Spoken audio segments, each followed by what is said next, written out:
before I get to that question, I just want to, our school system is under-resourced.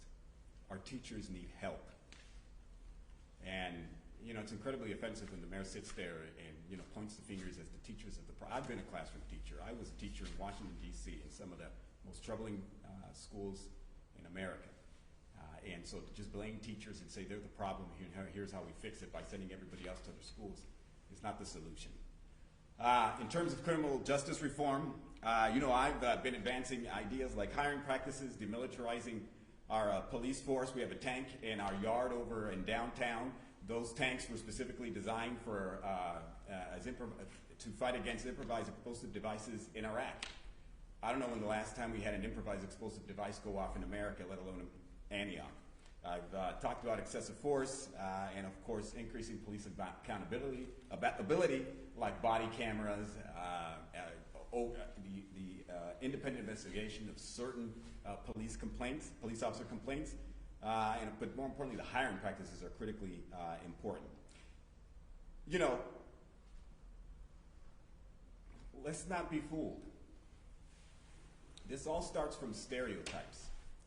For black people, this has been 400 years of stereotypes that leads to the killing of people unnecessarily.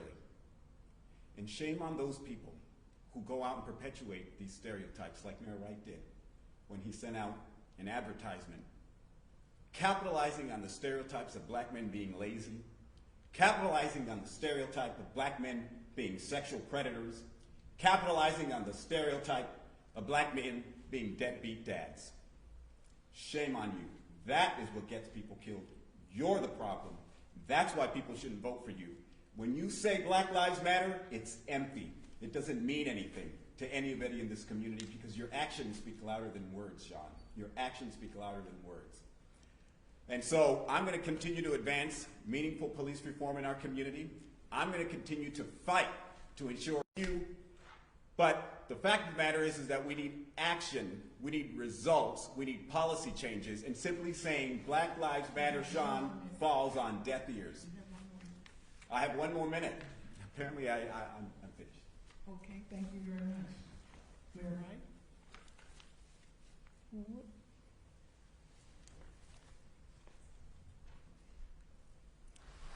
Thank you.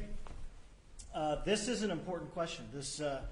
The idea of police reform has been talked about for a long time. When it came to our community, and Breonna Taylor and George Floyd were killed, and this topic came into our community because of a national push that allowed for a conversation for us to be able to have, and I'm happy to be a part of that conversation. And as we start in that conversation, we've already made changes. We started with 8 Can't Wait, where my opponent came out and said that there was only 2 that we had implemented, which was just false. We have implemented 6 of the 8, including banning chokeholds. And so we're already moving in the direction of 8 Can't Wait and doing those things. When it comes to racial bias training, we are looking at and working with members of our community to increase the training that's going on for social justice and cultural sensitivity to our police officers. That we're in that. And when it comes to our chief Tammany Brooks, we have hired the first African-American chief in our community ever. And he has come in with a goal of introducing community policing. He grew up in the Sycamore area on Lemon Tree. When he was an officer, a patrol officer in our community, he was a community police officer in the Sycamore area. And when he became our chief, he wanted to add and increase the community policing that was taking place in our community. But he said in order to have that happen, he needed to increase the size of the police force. That the patrol officers that we had on the time could only respond to all the calls, and we needed enough officers so that there could be those that were given beats and able to focus on areas. We've been able to do that. We've been able to add community policing into our paradigm and what they're doing and the work that he's doing. When it comes to this conversation, when it came to this conversation, the conversation was, should we have a quick little ad hoc committee that has a quick little discussion? And the conversation was so large. We had 800 participants in our city. about 50-50, saying we want this, we want that. And it came to an opportunity for us to be able to have a larger conversation. We're putting our money where our mouth is, meaning we didn't just, all our other cities had one meeting. They had a meeting, they talked, and it was over.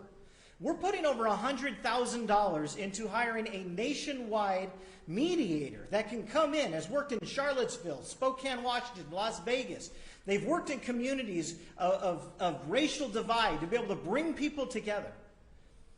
And so we're bringing that kind of a firm in here to be able to have those conversations, to be able to talk to our nonprofits, to be able to talk to our churches, to be able to talk to those people in our community who have not felt heard.